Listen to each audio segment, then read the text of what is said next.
নড়াইল জেলার রূপগঞ্জ বাজার থেকে একটু দূরে চিত্রা নদীর পাড়ে বাধাঘাট। আর এই বাধাঘাটের উপরই শ্রী শ্রী সার্বজনীন কেন্দ্রীয় দুর্গা মন্দির। এই দুর্গা মন্দিরটি অনেক পুরাতন।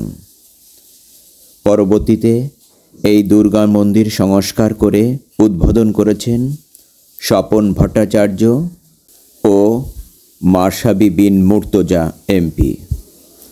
মন্দিরটি অত্যন্ত সুন্দর।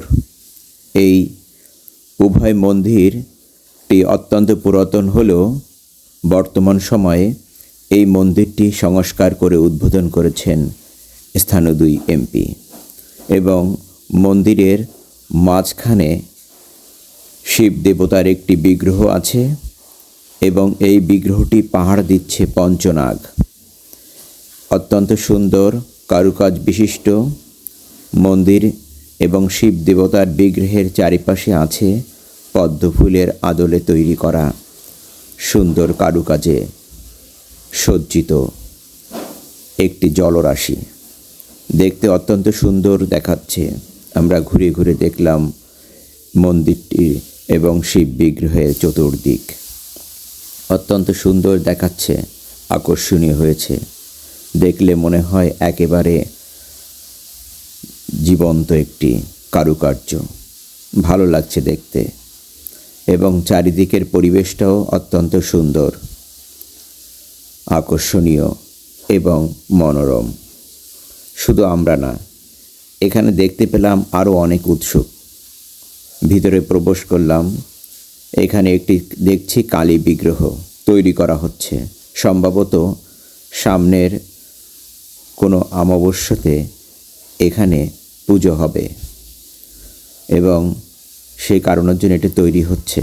এবং স্থানীয় সকলরা এখানে বসে মন্দিরে ভিড় করে হয়তো আরও কোনো তারা কাজের জন্য তারা অপেক্ষা করছে। এই মন্দিরের পাশে এখানে মন্দিরের রান্না হয় এবং সব কিছু এই মন্দিরের পিছনের দিকেই সেভাবে নির্মাণ করা হয়েছে। আমরা দেখে একটু বাইরে বের হলাম। পাশে হচ্ছে বাধাঘাট। এই বাধাঘাটটা দেখতে অত্যন্ত আকর্ষণীয়। চিত্রা নদী প্রায় মৃত, তাই এখানে শুধুমাত্র বর্ষার মৌসুমে জলরাশি ভরে গিয়ে অত্যন্ত সুন্দর দেখায়। আর তাছাড়া মরা নদীটি কচুরিপানায় এঁটে গিয়েছে। এখানে খুব বেশি নৌকা চলাচল এখন করে না।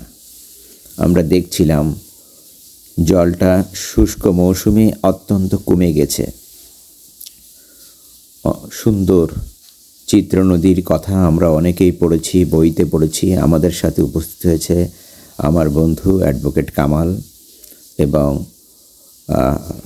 মাকসুদ এবং আমাদের ভাইপো আছে আক্তার হোসেন। দেখছিলাম বাধাঘাট অত্যন্ত সুন্দর জমিদারি স্টাইলে তৈরি করা বাধাঘাট। মন্দির এবং বাধাঘাট অপরিসীম সুন্দর দেখাচ্ছে। দুয়ের মিশ্রণে মন্দিরটি আরও আকর্ষণীয় হয়েছে। আমরা দেখতে দেখতে বেরিয়ে পড়লাম, অনেকটা সময় অতিবাহিত করলাম। ধন্যবাদ সকলকে এবং দেখার জন্য, আমাদের সাথে থাকার জন্য।